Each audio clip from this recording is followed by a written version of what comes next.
This video contains news and analysis related to a recent terror attack in Kashmir. The content may include sensitive visuals and discussions that could be distressing to some viewers. Viewer discretion is advised. We strongly condemn all forms of violence and terrorism. The purpose of the content is solely to inform and create awareness based on verified reports.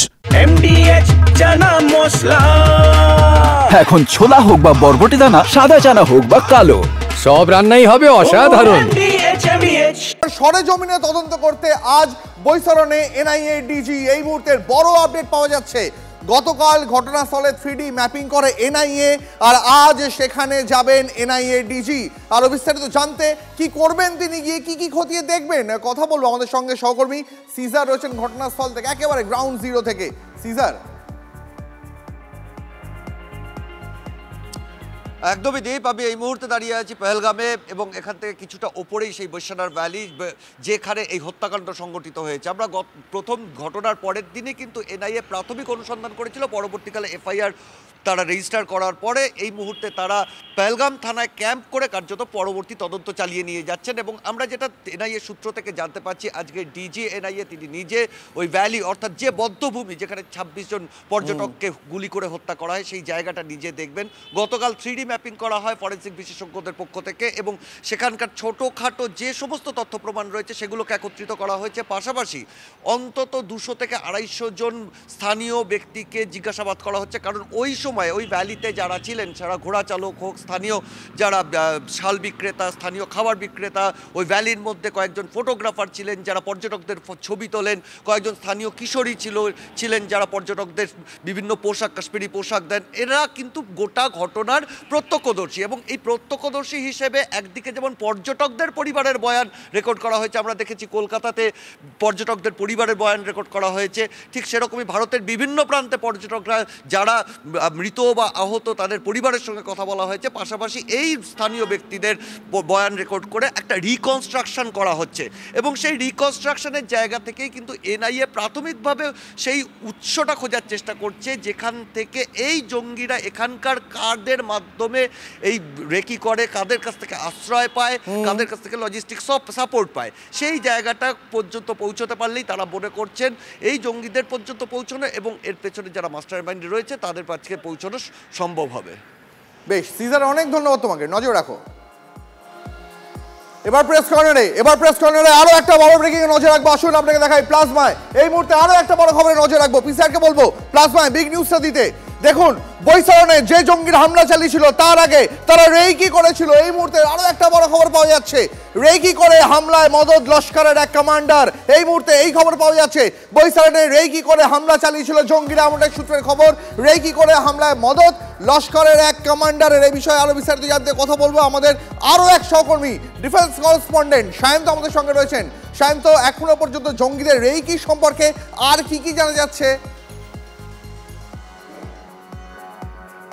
দেখো, অবশ্যই বৈশানানে যে হামলা হয়েছে অর্থাৎ পেহেলগাঁওতে যে হামলা হয়েছে, সেই হামলার আগে গোটা অ্যামিউজমেন্ট পার্ক অর্থাৎ যে বিনোদন পার্কে প্রতিদিন অন্তত হাজার হাজার পর্যটক জমা হয়। সেই পর্যটকরা কোথায় রয়েছে, কখন আসছে, কখন ভিড় করছে, এই গোটা বিষয়টি কিন্তু জঙ্গি সংগঠনের এক কমান্ডার সে রেকি করে গিয়েছিল এবং শুধু রেকি করে যায়নি, সেখানে কখন এই যে আশেপাশে দোকানগুলো রয়েছে সেই দোকানের যারা ব্যবসায়ী আছে তাদের কাছে নিজেরা কাশ্মীরি সেজে বা পর্যটক সেজে কথাও বলে গিয়েছিল বলে মিলিটারি ইন্টেলিজেন্স সূত্রে খবর। আরও একটা বিষয় দীপ, এই যে রেকি করে গিয়েছিল, রেকি করে যাওয়ার পর কিন্তু তারা কোনো রকম নিজেদের মধ্যে মোবাইলে কথা বলেনি, কারণ মোবাইলে কথা বললে তারা ট্র্যাক হয়ে যেতে পারত। সেই কারণে তারা আল্ট্রাস্টের যে কমিউনিকেশন ব্যবস্থা, যেটা বর্তমান বিশ্বে অত্যন্ত গুরুত্বপূর্ণ একটা কমিউনিকেশন ব্যবস্থা, যেটা মোবাইলে সিম ছাড়া কথা বলা যায় একে অপরের সঙ্গে, সেই ব্যবস্থার যোগাযোগ ব্যবস্থা নিজেদের মধ্যে কথা বলেছিল। মূলত এই যে ব্যবস্থা আল্ট্রাস্টের যে কমিউনিকেশন, এটা কিন্তু শুধুমাত্র পাকিস্তান যে হাতে আছে তা কিন্তু নয়, পাকিস্তানের যারা বন্ধু দেশ বলে যারা বিবেচিত হয় সেই দেশ অর্থাৎ চীন, তুরস্কেও বা এর আগে হামাস, ইসরায়েল, প্যালেস্তাইন যুদ্ধে হামাসের কাছেও এই ধরনের কমিউনিকেশনের ব্যবস্থা ব্যবহার করার অভিযোগ উঠেছিল এবং তারা এই ব্যবস্থার মাধ্যমে কিন্তু নিজেদের মধ্যে যোগাযোগ স্থাপন করেছিল।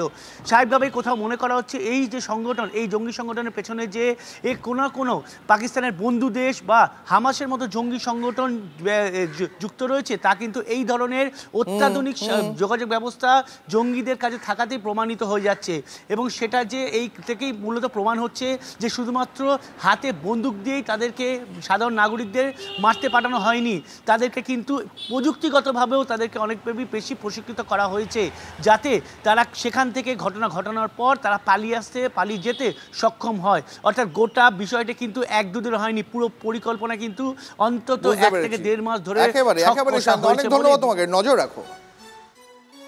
এবার ঘরে না ঢুকেই কি সন্ত্রাসের আঁতুড়ঘর ধ্বংস করবে ভারত? দূরপাল্লার অস্ত্রে কি নির্ভুল নিশানায় আঘাত হানবে ভারতীয় সেনাবাহিনী? এলওসি পার না করে কি এবার হামলা চালাবে সেনা? পাকিস্তান যে ভাষা বোঝে এবার কি সেই ভাষাতেই জবাব দেওয়া হবে? নিরাপত্তা বিষয়ক ক্যাবিনেট কমিটির বৈঠকে এমনটাই আলোচনা হয়েছে বলে সূত্রের খবর। আরো বিস্তারিত জানবো, কথা বলবো। সৌরভ দত্ত আমাদের সঙ্গে রয়েছেন।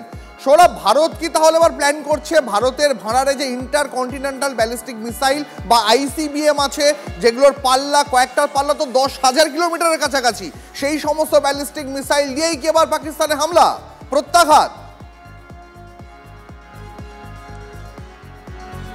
দীপ, দেখো, মঙ্গলবার 3 বাহিনীর প্রধানের সঙ্গে প্রধানমন্ত্রী নরেন্দ্র মোদী যে বৈঠক করেছিলেন, সেই বৈঠক থেকে আমরা জানতে পেরেছিলাম যে টার্গেট কি হবে, তার পদ্ধতি কি হবে, কিভাবে সেই আক্রমণ প্রত্যাঘাত করা হবে, সেই সমস্ত বিষয়টা নিয়ে 3 বাহিনীর প্রধানকে খোলা ছুট দিয়ে রেখেছেন প্রধানমন্ত্রী নরেন্দ্র মোদী। এরপর বুধবার দিন আরও একটি বৈঠক হয় এবং সেই বৈঠকের প্রেক্ষিতেই বিষয়গুলো জানা যাচ্ছে যে সূত্র মারফত যে আলোচনা উঠে আসছে তাতে একটা বিষয় স্পষ্ট, যে লাইন অফ কন্ট্রোল পার করে তথাকথিত যুদ্ধ বলতে আমরা যা বুঝি হয়তো সেইভাবে প্রত্যাঘাত নয়, বরঞ্চ যেভাবে এর আগে আমরা পুলওয়ামার ক্ষেত্রেও দেখেছি, যে উরির ক্ষেত্রে দেখেছি, যে টার্গেট সেট করে পর তথাকথিত যুদ্ধ ঘোষণা না করে আধুনিক যে অস্ত্রশস্ত্র রয়েছে সেই সমস্ত অস্ত্রশস্ত্রকে কাজে লাগিয়ে যতটা সম্ভব জোরালো প্রত্যাঘাত দেওয়া।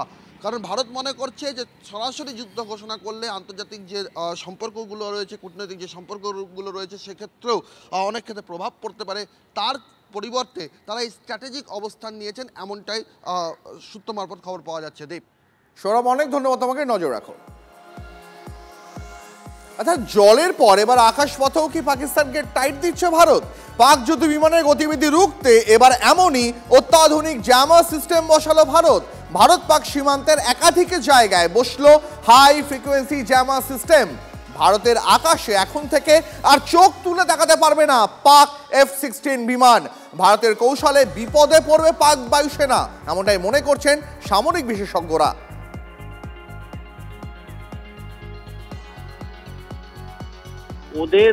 ওরা যে নেভিগেশন করে যে আমাদের টার্গেটের দিকে লক্ষ্য করে এগোবে, সেগুলো সব জ্যাম হয়ে যাবে এবং আমাদের যে প্লেন যদি ওদের বিরুদ্ধে কাজ করবে তো ওরা ডিটেক্ট করতে পারবে না, মানে এয়ার টু এয়ার যে রেডার থাকে সেগুলো সব কাজ হবে না, প্রথম কথা।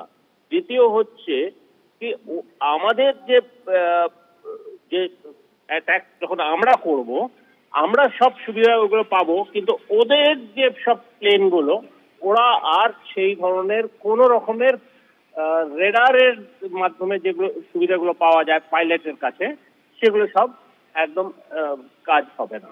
পাকিস্তানের জন্য আরো দুঃসংবাদ, ভারতের আকাশ পাক বিমানের নো এন্ট্রি জোন।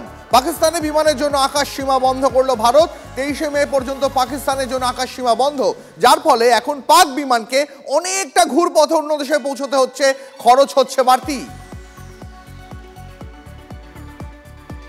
যে কোনো মুহূর্তে প্রত্যাঘাতের আশঙ্কা। 26/11 মাস্টারমাইন্ড হাফিজ সৈয়দের নিরাপত্তা বাড়ালো পাকিস্তান। হাফিজের নিরাপত্তায় মোতায়েন করা হলো স্পেশাল সার্ভিস গ্রুপের এলিট কমান্ডোদের। লাহোরের জহর মহল্লায় হাফিজের বাড়িতে সেনা মোতায়েন করা হয়েছে। আন্তর্জাতিক মহলে চাপে সৈয়দকে লোক দেখানো গৃহবন্দী রেখেছে পাকিস্তান, আর এবার তারই নিরাপত্তা বাড়ল।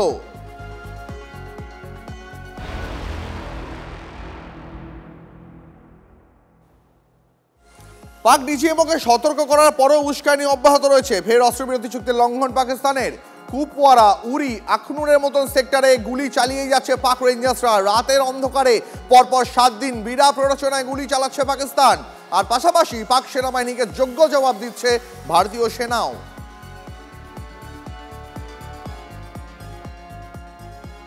অবিলম্বে পহেলগাঁও হত্যাকাণ্ডের নিন্দা করুক পাকিস্তান। দক্ষিণ এশিয়ায় শান্তি রক্ষায় ভারতের সঙ্গে সংঘাত নয়, পাক প্রধানমন্ত্রীকে পরামর্শ মার্কিন বিদেশ সচিব মার্কো রুবিওর।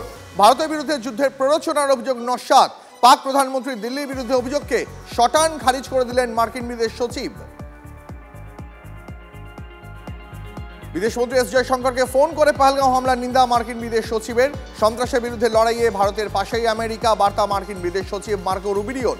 একই সঙ্গে সীমান্তে উত্তেজনা কমাতে ভারতকে অনুরোধ মার্কিন বিদেশ সচিবের। ভারতের ভয়ে ভুগছে পাকিস্তান, হামলার আতঙ্কে আবার জাতীয় নিরাপত্তা উপদেষ্টাই বদলে ফেলল পাকিস্তান। সন্ত্রাসের মদতদাতা আইএসআই প্রধানকেই করা হলো পাক নিরাপত্তার উপদেষ্টা।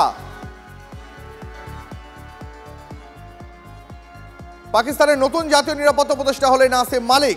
একই সঙ্গে আইএসআই এর প্রধানের দায়িত্ব তিনি এবার থেকে সামলাবেন। এখন তো এই অবস্থা, এখন পাকিস্তান সরকারের কাছে পাকিস্তানের আর্মির উপর ভরসাটা কমে গেছে, কারণ যেরকম ভাবে গণ ইস্তফা চলছে সেজন্য একটা অপশন নেই ওদের, বাঁচার রাস্তার জন্য আইএসআই এর দিকে মুখ ঘুরিয়ে তাকাতে হয়েছে। বাহ, এবার রয়েছে স্বাদ। হ্যাঁ, অপূর্ব স্বাদ। এমডিএচ এর চাঙ্কি চাট মশলা, জীবনে আসল স্বাদ জাগলো। আসল মশলা, এমডিএচ।